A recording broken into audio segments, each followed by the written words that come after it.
So why does your sports card collection look cheap? And what can you do to, I guess you can, what can you do to fix it and make it look better?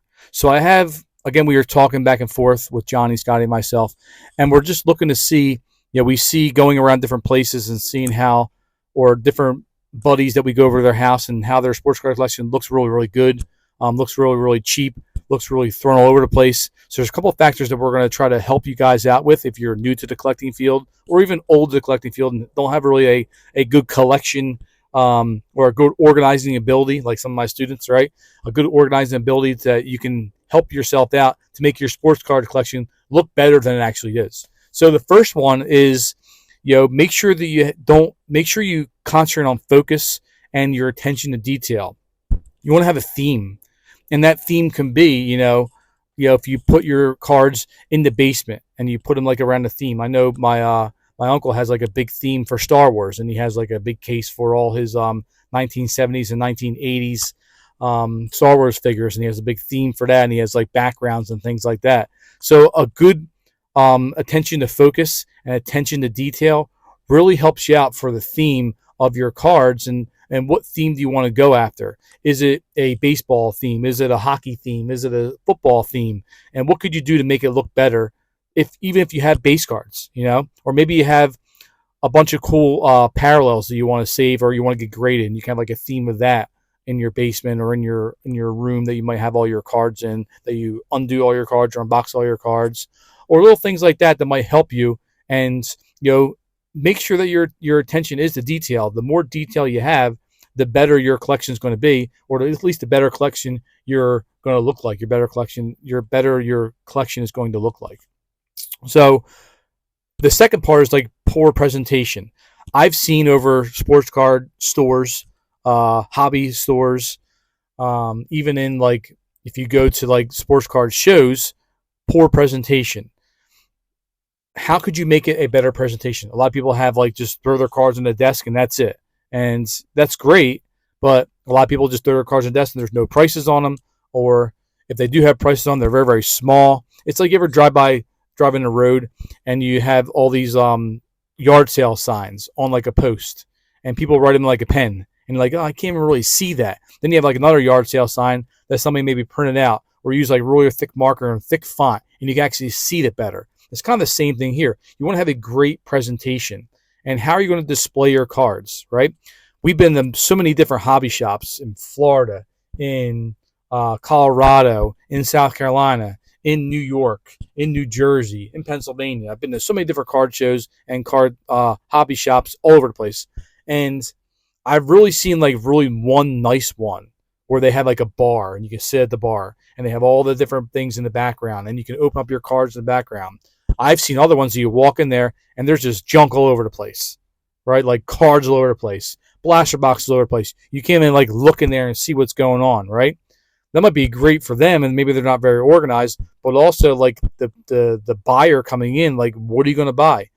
A lot of people that go into hobby shops like know what they're going to buy, but a lot of people don't. Like kids coming in there don't know what they're going to buy and like, how am I going to find these things? If I want to find like a Atlanta Braves from 1970, where am I looking? Right? How organized am I? So the more organized you are and how you display these things and how you store these things is very important. Like I've seen a lot of hobby shops just have like, boxes and boxes of storage cards and then they're just like all randoms and they're just all over the place. There's not even any set pattern to it. And I also seen some hobby shops that are really nice and they have like drawers and you open up the drawer and it has like, okay, here's the 1970 Phillies, here's the 1971 Phillies, 72 Phillies, and it's all in like a Phillies, drawer. And then here's like the CJ Stroud drawer, and here's another drawer, whatever that is. So drawers look really nice if you're in a hobby shop, and you can open them up, you can take them out, you can see what they got. So it's a really cool thing to do. And they have like a graded drawer, things like that. So definitely to make your collection the best it can be, add graded cards to it. Now you can go to hobby shops, you can go to card shows, and you can get just junk graded cards for like $1.50, right? The more graded cards you have, the better and more reliable your collection is going to be if you end up selling it or if you end up, bringing it to a hobby shop or bringing it to a sports card store or just like a big convention with all your stuff. The more graded cards you see, that's going to bring people over to your table or your hobby shop more than just like having non-graded cards. So that's what we saw as we walked through all these different kind of hobby shops over the East Coast and even in the Midwest. That really helps things out. The second to last thing is failure to connect. It's very important to connect and network. When I went to business school, it's always been important to network. And I took like an international marketing class and all these different marketing classes. And you always want to network, and you want to trade with other hobby shops. You want to trade with people. You want to upgrade, right? A lot of people on YouTube go from like, okay, I have this card that's worth $1. I'm going to try to trade for a $2 card. Then get that $2 card and trade it for a $4 card and go up from there. A lot of trades you can get, and you can work yourself up to having a $50 card where you paid $1. So things happen like that and might help you out. And again, going back to the last one, is how many graded cards can you have, and how can that help your shop and help your setup.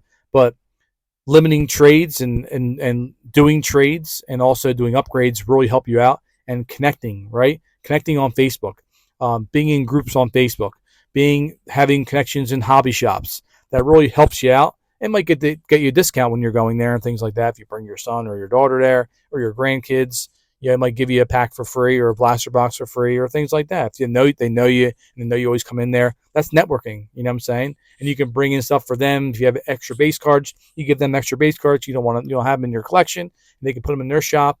And it's just networking, and that's the whole point of the hobby, is like helping out each other, trading with each other, talking about things, because you guys have strategies, you have like minds, you have like hobbies, you have all the things that are the same. So it really helps out, and it really makes the hobby feel fun. The last one is having conditions of cards, have them like 9 or 10, very good, conditions of cards, and properly storing them. You don't want, I've seen on Facebook Marketplace all the time that, I'm selling this pack of cards, and it's just like junk thrown in the big box. Like, I don't know about you, but maybe I can, pay $10 for that, but I'm not paying like $100 for just a bunch of cards that maybe you went through and took all the good ones out, and you're going to give me all base cards. That's just not a risk that I'm willing to take, especially this nowadays, right? I mean, none of these cards are in plastic. None of these cards are ordered. None of these cards are in boxes. They're just all thrown around. So like properly storing these things, even if you're not properly stored now, store them if you want to try to sell them, and that'll make your actual card value, if you're trying to sell them, a lot better if they're properly stored and you have good pictures of them and things like that. But why your sports card collection looks cheap, hopefully this helped you and how you can fix it and get better ideas and help your sports card collection look better, especially if you go to like these conventions and things like that. How can you make it look better? I love the glass cases that a lot of people do. Put them in glass cases. They're really neat. Some people have vending machines. They have card vending machines. We have like a vending machine in school, like a book vending machine. So that's a really great idea, like having a card vending machine. You're selling out some money, but it's really cool that you can have that, and that might be a cool thing to do. But other than that, hopefully this helped you out and helped you, I guess you can say, organize your cards better and make your card collection look better.